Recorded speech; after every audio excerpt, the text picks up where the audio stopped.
Un, deux, trois. Okay, well, folks, thank you for coming tonight.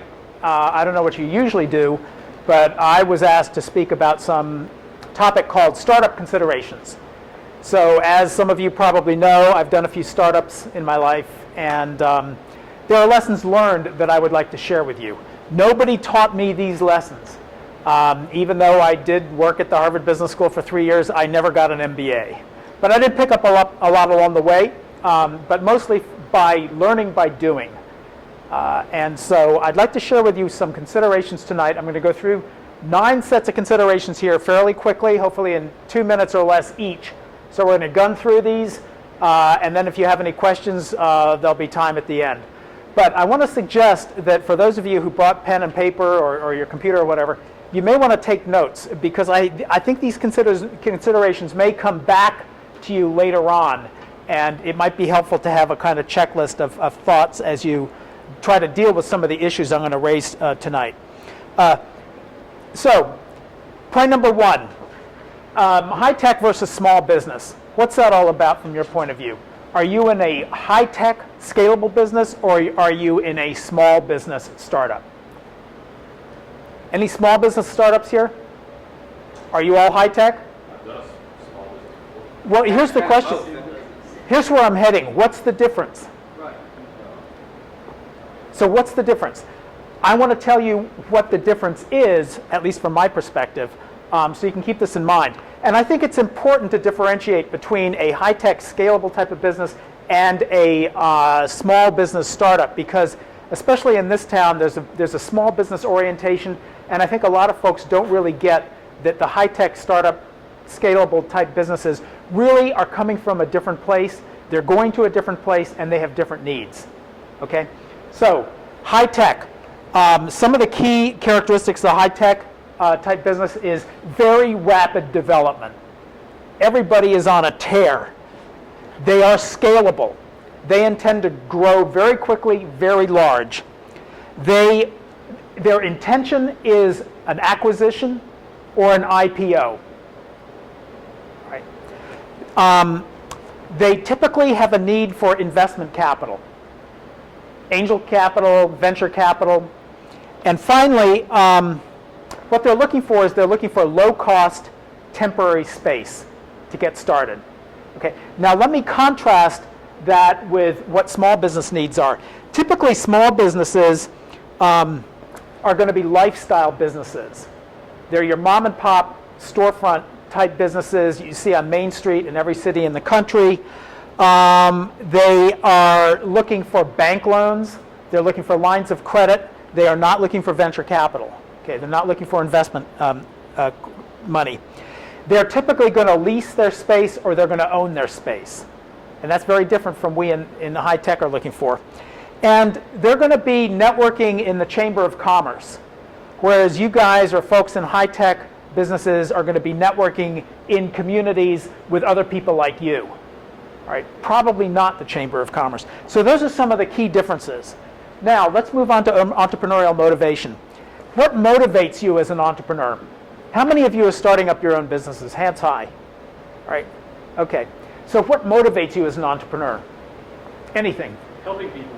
Helping people. Okay, that sounds like charity, but High technology. high tech. There's a glass ceiling and they're working for somebody else. All right. Any other ideas? Eric? Making a change, like socially or... Okay, here's what I want to suggest. There's motivation. There's intrinsic motivation. Are you internally driven, or are you externally incentivized? All right, so the difference between a motivation and an incentive is that when economists talk about incentives driving behavior, that's an extrinsic motivator. And it's typically money.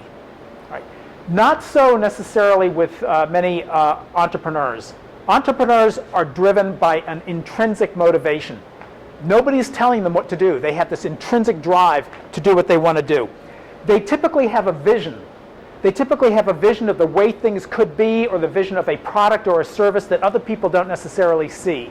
So they're very vision-driven, if you see what I mean. Okay? Another thing is that they, even though they want to work autonomously, they don't want to work for somebody else, they want to be in control. However, as you suggested, they need to collaborate with other people. They need to find partners, they need to find employees, they need to find people who will share their vision. And finally, they're driven to overcome all obstacles. It's hard to keep an entrepreneur down, right? And that's probably one of the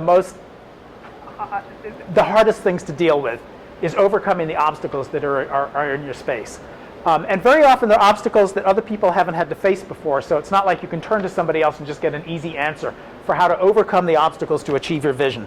Now, there's another reason why it's important to understand about entrepreneurial motivation. Why is that? I mean, certainly as part of self-reflection, it's important to understand what motivates you intrinsically, but why is this an important question for the entrepreneur? So that you can continue pursuing what you're trying to accomplish. Yes, and what does that typically involve? Other people. And so the thing is that to work effectively with other people, you have to know what motivates them, right? If they're just interested in being incentivized, like with money, then they may just go where they can get the most money. And that may not be your venture, it may not be your startup. So you have to understand what motivates them, and especially if they're going to be in a partnership relationship, you've got to share some common motivational factors. The next thing I'd like to talk about is the trinity of management. What is the trinity of management? There are three capacities that every business has to get down, has to have a deep bench on. And normally one person can specialize in one of those capacities, sometimes two of the capacities, but very rarely all three. So if you're a startup entrepreneur, you have to think about a team, developing a team that covers these three capacities. The first one, of course, is product knowledge or service knowledge if you're a service business. There has to be somebody who knows the product very deeply. And very often that's the startup entrepreneur, him or herself. Okay. That's one. The second thing is marketing. You have to have somebody who knows how to take that product or service and can convince the market that they need to buy this product or service. And that's a skill level. Right. The third thing is what? Sales. Well, yeah, we'll consider that part of marketing. It is the financials. There's got to be somebody who's the numbers person who really understands the financials. And at the outset, that may be as simple as straight up bookkeeping. But when things start getting interesting, and especially when you start conceiving of the fact that you may need some investment capital, then you have to start thinking in a more sophisticated way about finance. All right. So there's typically somebody who's going to be very good at that. So those are the three capacities that constitute what we call the trinity of management. So get those down. The next thing I'd like to turn to are the elements of an organization. Every organization is defined by three characteristics. One is ownership. Who owns the organization? One is control. Who controls the organization? And the third one is benefit. Who does the organization benefit? Now, I'll just point out very quickly that in an investor-owned firm, which is the quintessential capitalist type organization, the capitalists are the ones who own the firm, they control it, and it's for their financial benefit. Right. Now contrast that with a nonprofit organization. If any of you are doing nonprofit work, yeah, a nonprofit by definition has no owners. There are no owners. The assets of the organization cannot by law inure to any individual's benefit. Okay. So take ownership out of the equation. Control. Who controls it? There are managers who control it, but they control it on behalf of the public's interest. So the idea is the nonprofit serves the public. And the third thing is who benefits? Nobody benefits financially beyond what they get in a salary or their volunteer, their altruistic payback. Who benefits is society, whichever segment of society that nonprofit is to serve. So that contrast becomes very clear. But those three elements: ownership, control, and benefit. And those are going to come back later on when we talk about building partnerships. Because at the outset, you might want to own the whole thing, you might want to control the whole thing, and obviously it's for your benefit. Right? When you start bringing in partners, especially in sharing equity, you're going to have to deal with those ownership questions, those control questions, and the benefit questions. So that we'll come back to those. And of course, in your team, you have to get a sustainable balance among those three factors. Now, let me get on to the difference between a product and service. How many of you have service businesses you're starting up? Okay, wow, that's amazing. Four of you. Okay, so the others, is it all product-driven? Are you product-driven? Okay, you got products and services. Very good. So here's the thing. If you're going to do a service business, what's the biggest constraint you have to growth? The doctor. Time. There's only 24 hours in a day. Right? And if you're in a service business, then you got to have warm bodies delivering that service, and they can only deliver so much service within that 24-hour period. Okay? A major constraint. If you want to go to scale, if you want to really grow the service business, what does that mean? You can't add to the number of hours in a day. Automation is one, but the other is that you need more people. Typically, you need more people. Don't we love to work with people? Human resources? Oh, yeah. Coolest part of the organization. No, the answer is no. People are typically problematic, to say the least. All right. So, but you're going to have to learn to deal with like armies of people if you really want to grow to scale with the service business. Now, what's different about a product business? What are the constraints there? Resources and market share, essentially, right? But if you've got the resources, sky's the limit to the number of products you can sell within any particular period of time.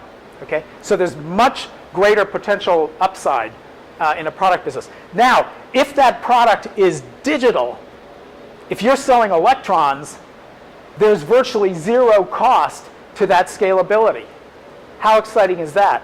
That's why software is such a cool business to be in. Okay. All right. So that's the difference between product and service, a very important consideration. Next question. The importance of, what's IP? Anybody? Intellectual property. Exactly.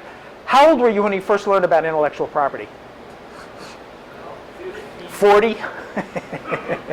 No. I mean, the fact of the matter is, you sort of learn about copyright at some point, and then later on you figure out what patents are all about, and then, whoa, trademarks, and then trade secrets and stuff like that. Those are the four categories of intellectual property that you need to know about. Intellectual property is extremely important these days. And it's complex these days because typically we operate in a global economy. And different jurisdictions have different laws that impinge on your intellectual property. So you have to get down on that. I'll come back to intellectual property, but this is absolutely crucial if you want to build asset value in your business, is understanding this intellectual property thing. By the way, who saw The Social Network? Remember that movie?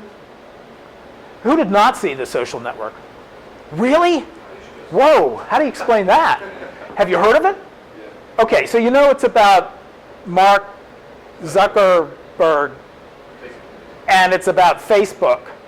And who are the two guys that we have totally forgotten about? The Winklevoss twins, exactly.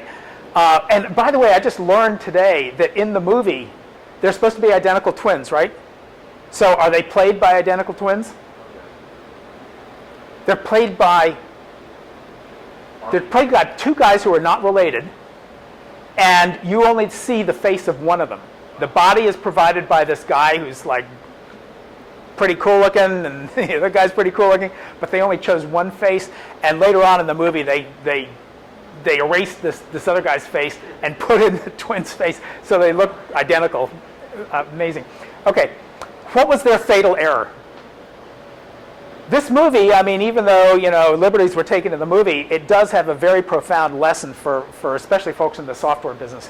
So what was the Winklevoss's fatal error? Yeah, well, basically it was that they didn't make Mark sign a work-for-hire employment agreement. And why is work-for-hire so important? Have you ever heard those three words before? Yeah. Look in your employment agreement. Have any of you not signed an employment agreement? Look for the magic words work for hire. What that means in our country is it means that all of your ideas, all of your intellectual property you are transferring to whoever's paying you, whoever's employing you, right? You give it up to them. That's what that means. And that's what the Winklevoss guys, because they were, so trusting, I guess, they didn't make Mark sign this thing. And you cannot protect an idea. You can only protect the expression of an idea. And they hired him to do the expression of their idea. And what did he do? He didn't end run with the idea. Okay. The rest is history. So that's the key message of that movie, from my point of view. So intellectual property is, and protecting your intellectual property through those employment agreements is going to be crucial. Okay, the importance of trust, speaking of. Do you guys know what transaction cost is? It's a sort of economic term. So if you haven't come across the idea of transaction cost, here in a nutshell is what at least my take is on transaction cost. Imagine this. Imagine that you want to buy, wait, let me get two of you up here real quick, like Eric and you. Okay, come on up. So Eric's got some property, and he wants to sell it to, what's your name? Dan. Dan. He wants to sell it to Dan. Now, do you guys know each other? No. No. And you want to buy his property? I do. And you want some money for it, right? Oh, Okay. So he establishes the price, and you're considering the price, and you're thinking, okay, I can afford that. You want to buy it, right? Where do you go from there? So wait, this. How do you know he owns the land that he Okay. wants to sell you? Okay, yeah. So I see your documentation. You say you own it, and I want to buy that documentation. Says it's mine. Yeah. Okay. How do you know that he's got the money to pay you? There's some kind of agreement or something. You're going to demand cash? If it's a lot of money, he probably is not going to have the cash, No. right? So what does that mean? It means you got to hang around while he goes to a bank, gets a mortgage, right? So, and do you guys handle this transaction alone, or do you feel you have? Are there representatives who are out there? But usually there's going to be Representatives? Okay, very good. Great job. Give these guys a round of applause. Thank you. Okay, my point here is that because they don't know each other, there are certain trust issues at hand here. And imagine if they did know each other. They're from the same village. Their families have known each other their whole lives. They trust each other. There have been lots of transactions. Chances are, if one wants the property, it's just a done deal, right? But once you lose that level of trust, then the cost of the transaction starts to go up.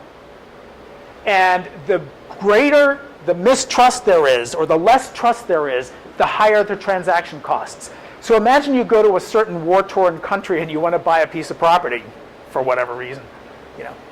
Well, good luck, because there probably isn't the sort of institutional infrastructure there for you to trust that you're going to get what you want. All right. So in that case, it's possible to conceive that the transaction cost reaches infinity, and there's just no market there anymore. See what I mean? Now, you take that concept and bring it down to your little startup company and start operationalizing this notion of trust, and you will see very quickly that trust is very, very important.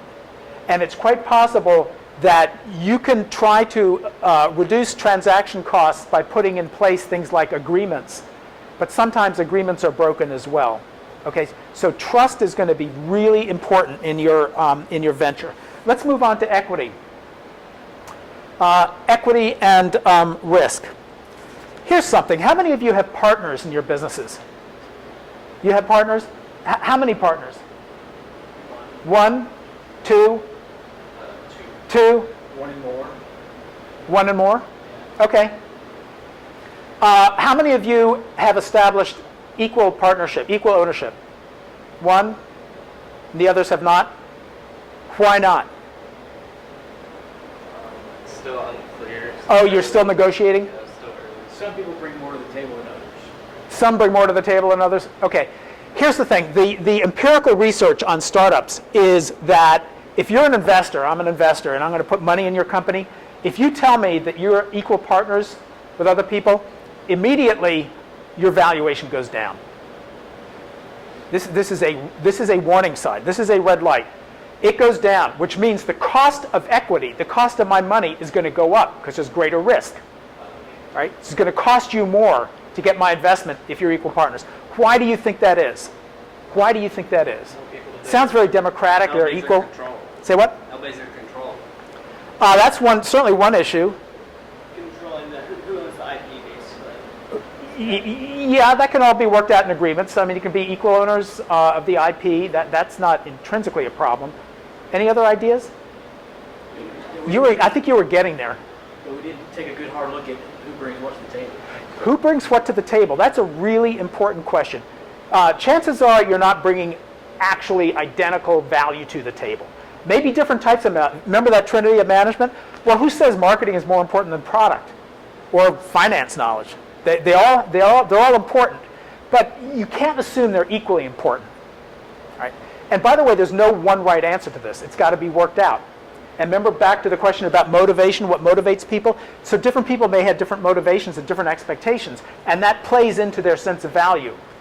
But here's the real reason why it's a high-risk proposition.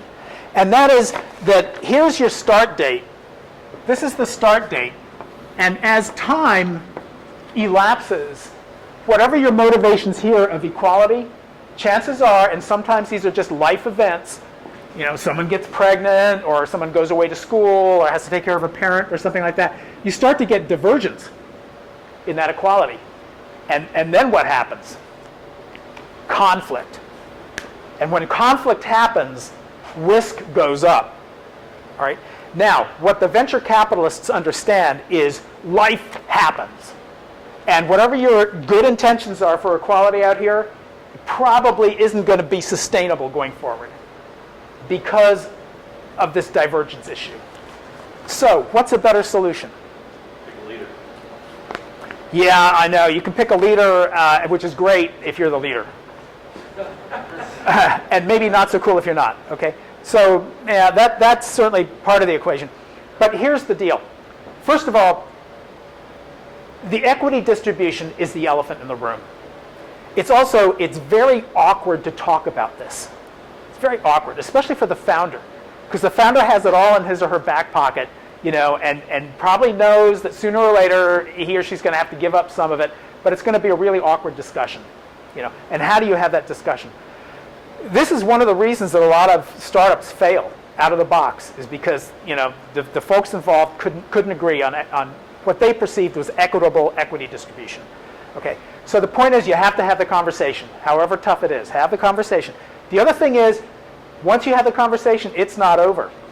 The point is you revisit what you said about value added. You revisit that balance of who's adding value to the company, because it's going to be dynamic. It's going to change over time. So you just agree at the outset that you're going to revisit it and figure out how you're going to deal with it. That is a much more dynamic and probably more effective way to dealing with the whole equity issue. Okay? It's a little more sophisticated. The way most of you may have heard about how this gets operationalized is through this concept of vesting. Your stock vests. Okay. So we're going to give you maybe 5% of the company, but not for 3 years, and it's going to invest in equal parts over those 3 years. So you have to stay at the company. You have to keep working, and if you do that, then you get your equity. So it vests over time. I'm talking about something that's even more dynamic than that. All right. So you can see the relationship between equity and risk. Right? And the final point I want to make is that the end goal defines the path. Why are you doing this venture? What is your objective? Is it to start a lifetime business? Is it out of altruism because it's something that makes me really feel good to do? Is it to be acquired? Is it to go public? I want to grow this company to an IPO. If it's going to involve a goal that requires that ownership gets transferred either to an acquisition company or to the public through an IPO, what's going to happen when that lucky day arrives? When that lucky day arrives, there are going to be lawyers on the other side or from the SEC, okay? And they're going to do their due diligence on whether you really own what you say you own. And if you don't, if you can't prove that you own that IP, like the Winklevosses, let's say that Zuckerberg stayed with them and they went all the way up to some kind of acquisition. Maybe, I don't know, Google or somebody wanted to acquire them. And then Google's white shoe lawyers come in and they start looking at all your contracts and stuff, and they say, hey, you never signed an employment agreement with this Zuckerberg guy. Why is that good for Google? It's good for Google because now they have you over a barrel.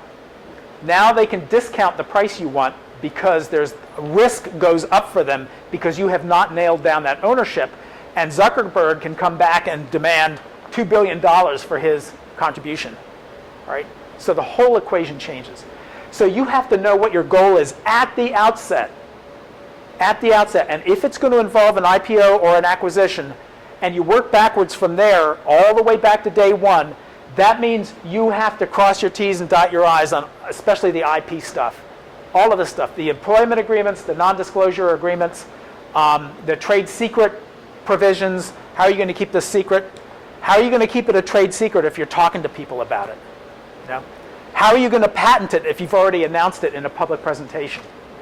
All of these factors have to be nailed down at the outset. Otherwise, come goal day, when that magical call comes and this company wants to acquire you, you could be over a barrel.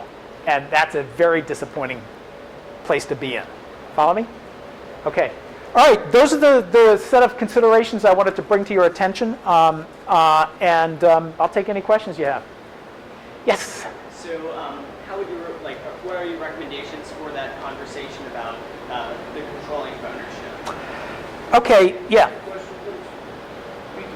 Oh, repeat the question.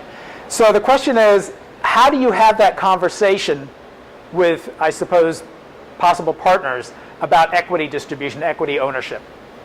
I'm not sure there's any one right way to do it, but certainly it's important to make sure both of you are on the same page just in terms of the conceptual framework of what does ownership mean? What does it mean? And what are the implications on goal day for ownership? And are your objectives aligned? Do you both agree on the concept of goal day here? Right? Those are elements of the conversation you should have. So I think there's almost an academic kind of discussion you should have to make sure they understand what equity really means.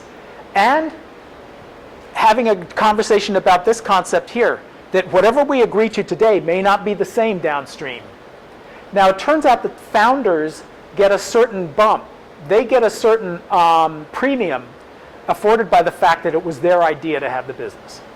So it's my idea to start this business, and Kyle comes along and wants to join it. It wasn't his idea, but he's going to be valuable to the business. It turns out the founder gets, on average, now this is just average, about a 10% premium in equity. But that's only an average, so I don't know what the standard deviation is of the variance, but it could be quite broad. In Zuckerberg's case, I think extraordinary, but I mean, he still owns most of the company. So he has retained most. I don't know what the numbers are. Anybody? But yeah. So he's been able to retain a lot. But here's another thing you have to do. Whatever the distribution is at the outset, like this is start day, if you bring in other people, or let's say you want to create a 10% pool of stock for employees, for other random employees who may come in. So you have an employee stock ownership plan, and you're going to give them some away. These guys get diluted. Proportionally, they get diluted to make this 10%. So you might think, oh man, I'm going to start out with 80%. Yeah, you're going to start out with 80%. But as you start distributing that stock, you're going to be diluted in proportion to whatever that distribution is. See what I mean? So you're going to end up with less and less, even though proportionally you'll still have the equivalent of an 80-20 distribution. Okay?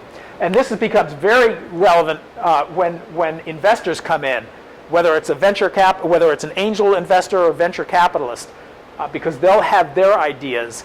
And then there's something called pre-funding valuation and post-funding valuation that you need to learn about as well. There's a really good book by Brad Feld on some of these financial issues that I can get you the reference to later on. But that's how you have the conversation. Just make sure everybody understands the concepts, and then they can operationalize them from their personal perspective. Next question? This is sort of a toenail to that.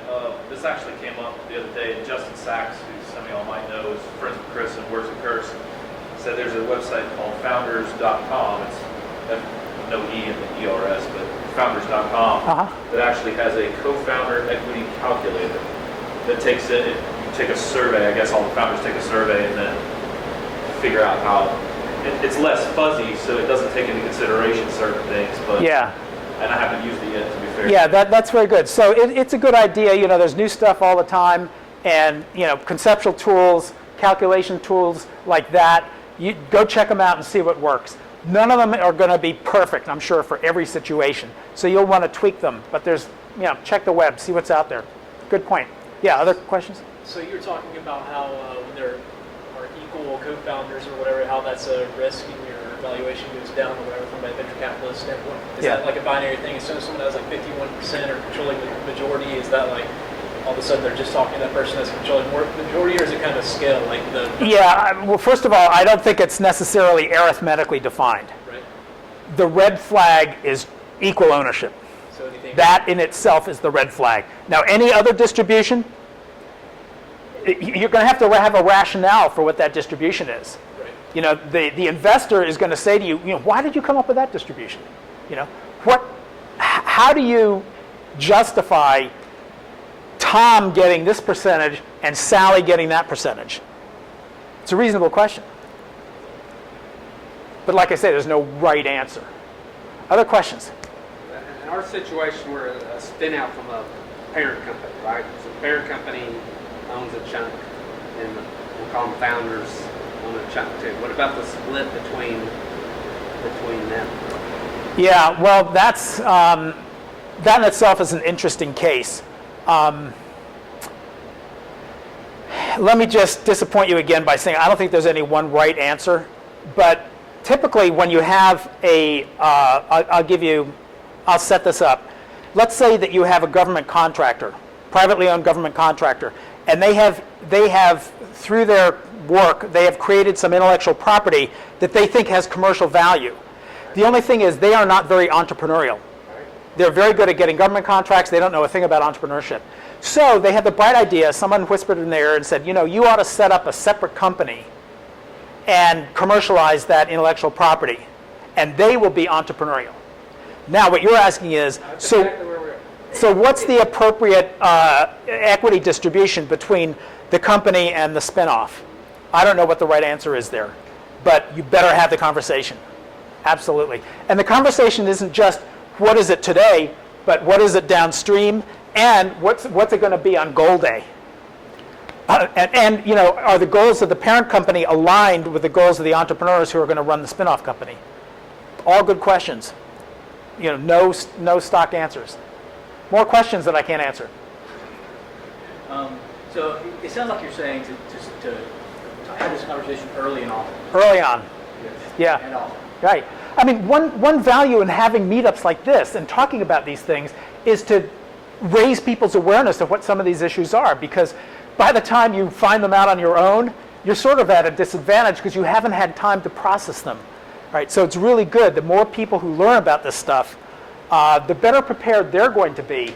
And I'll tell you, I mean, if I go out and I want this guy to be my partner or this person to be my partner in a business, I want them to be super informed. I want them to be smarter than I am. You know, they could teach me stuff. Now, how valuable would that be? That is really valuable. All right. Questions? Comments? Laments? All right. Well, thank you very much.